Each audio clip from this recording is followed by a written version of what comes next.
புதுச்சேரியில் பிறந்து 5 நாட்கள் ஆன நிலையில் உயிரிழந்த தங்களது குழந்தையின் உடலை ஜிப்மர் மருத்துவமனைக்கு தானமாக வழங்கிய பெற்றோருக்கு பாராட்டுகள் குவிந்து வருகின்றன.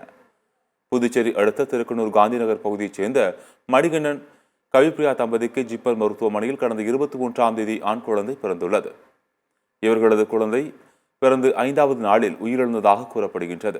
இந்த நிலையில் மணிகண்டன் மற்றும் அவரது மனைவி உயிரிழந்த தங்களது குழந்தையின் உடலை மருத்துவ ஆராய்ச்சிக்காக ஜிப்மர் மருத்துவமனைக்கு தானமாக வழங்கியுள்ளனர்.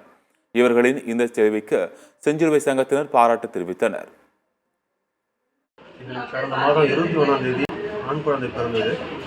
பிறந்த 5 நாட்களில் உடல்நிலை சரியில்லைன்ற காரணத்தால் இறந்த பின்பு ஜிப்மர் மருத்துவமனைக்கு மருத்துவ ஆராய்ச்சியாக எனது குழந்தையை தானமாக அளித்தேன்.